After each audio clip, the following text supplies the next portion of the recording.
Presiden Joko Widodo dan Presiden China Xi Jinping menggelar pertemuan bilateral usai G20 di Nusa Dua, Bali. Di saat yang bersamaan digelar pula aksi nonton bareng peluncuran uji dinamis proyek kereta cepat Jakarta-Bandung. Kegiatan ini merupakan kegiatan bersejarah dalam transportasi Indonesia. Uji dinamis kereta inspeksi KCJB dilakukan dalam rangka G20 Showcase yang disaksikan secara virtual oleh Presiden Jokowi dan Presiden China Xi Jinping. Dalam proses uji dinamis hari ini akan dilakukan sepanjang 15 km dari stasiun Tegaluar menuju Casting Yard 4 di daerah Kopo, Kota Bandung. Kereta inspeksi akan melaju dengan kecepatan terbatas hingga maksimal 80 km per jam atau tidak sampai kecepatan maksimum yaitu 300 km per jam. Adapun kereta inspeksi KCJB perdana mulai menjajal rel kereta cepat pada Kamis 10 November lalu.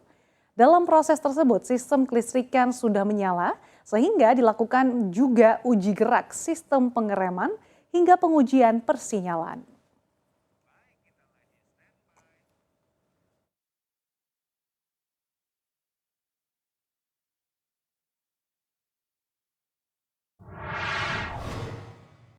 Tidak terasa 2 hari pelaksanaan G20 telah usai. Sejarah kembali tertoreh. Salah satunya momen nobar antara Presiden Jokowi dan juga Presiden Xi Jinping. Nah, untuk mengetahui lebih dalam, kami sudah terhubung bersama dengan jurnalis CNBC Indonesia Dina Gurning yang berada di Bali. Dina, nampaknya hubungan Indonesia dan China ini semakin mesra ya. Lantas, apakah ada kontrak baru yang terjalin pasca nobar yang dilakukan belum lama tadi? Ya, Andi dan juga pemirsa, kalau kita melihat dari agenda pada sore hari ini usai menyelesaikan KTT G20 pada pukul 17 waktu setempat pada hari ini di venue utama KTT G20 yakni di Hotel Apurwa Kempinski Bali. Presiden Republik Indonesia Joko Widodo bersama dengan Presiden Republik China Xi Jinping memantau uji coba dinamis kereta cepat di Jakarta Bandung melalui sistem telekonferensi yang sebagian tayangannya disiarkan secara live dari Bandung, Jawa Barat. Nah, proses uji dinamis ini memang dilakukan sepanjang 15 km dari stasiun Tegaluar menuju ke Casting Yard 4 di daerah Kopo, Kota Bandung seperti yang sudah dijelaskan oleh Andi tadi. Namun, pada saat uji coba tadi memang kereta peluru ini belum bisa melaju dengan kecepatan penuh yakni sekitar 300 km per jam karena memang masih disesuaikan dengan sarana prasarana yang ada. Nah, kalau kita melihat proyeknya sendiri nih, Andi dan juga pemirsa, kereta cepat Jakarta Bandung ini merupakan jalur kereta cepat yang menghubungkan ibu kota Jakarta dengan kota terbesar di Indonesia yang keempat yakni Bandung dan merupakan jalur kereta cepat pertama di wilayah Asia Tenggara. Nah, KCJB ini merupakan proyek ikonik hasil kerjasama pragmatis antara Tiongkok dan Indonesia dan setelah proyek ini rampung maka waktu tempuh Jakarta dan Bandung ini akan dipersingkat. Kalau biasanya menggunakan kendaraan roda 4 ini membutuhkan waktu sekitar 3 jam, nah ini akan menjadi 40 menit saja.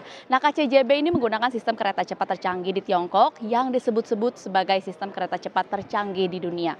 Nah, tahun depan rencananya kereta cepat Jakarta sudah ditargetkan akan rampung dan sudah bisa beroperasi tepatnya pada bulan Juni 2023 mendatang dan keberadaan proyek ini diharapkan dapat memperlancar perjalanan warga Jakarta menuju ke Bandung dan juga sebaliknya agar bisa ditempuh lebih cepat. Nah, kalau kita melihat biaya dari proyek kereta cepat Jakarta Bandung ini memang cukup besar, di mana biayanya sempat naik berkali-kali bahkan disebut-sebut ini kian membengkak begitu. Di mana biaya yang awalnya diprediksi sekitar 6 miliar dolar Amerika Serikat melonjak menjadi 7,5 miliar dolar Amerika Serikat atau setara dengan 117 triliun rupiah. Nah, proyek KCJB sendiri ini memang masih belum selesai saat ini tapi sudah mendekati tahap akhir untuk jalur trek kereta sampai konstruksi sistem lainnya. Nah, harga tiket ini juga sudah diprediksi dan disesuaikan dengan rute tujuan yakni mulai dari Rp150.000 hingga Rp350.000 per orang atau per penumpang. Nah, kalau tadi Andi bertanya,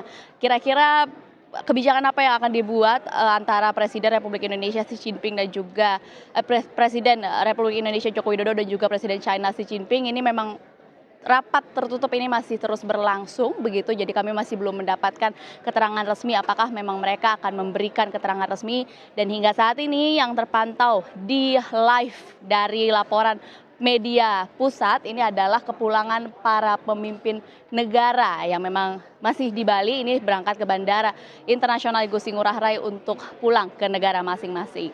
Nah, laporan kali ini sekaligus menutup perjumpaan kami di sini. Kami segenap kru CNBC Indonesia yang bertugas dari Nusa Dua Bali. Ayo teman-teman bergabung di sini. Ini merupakan laporan terakhir kami dari sini karena memang KTT G20 sudah sukses dilaksanakan dan juga sudah selesai digelar. Saya Dina Gurning dan bersama tim liputan CNBC Indonesia di Bali undur diri. CNBC Indonesia Beyond Business. Makasih ya Sal. sementara demikian kembali ke Jakarta. Keren sekali Dina Gurning dan juga teman-teman yang bertugas. Sekali lagi terima kasih sudah melaporkan rangkaian puncak KTT G20 kepada kami langsung dari Nusa Dua Bali. Kami tunggu kembali di Jakarta.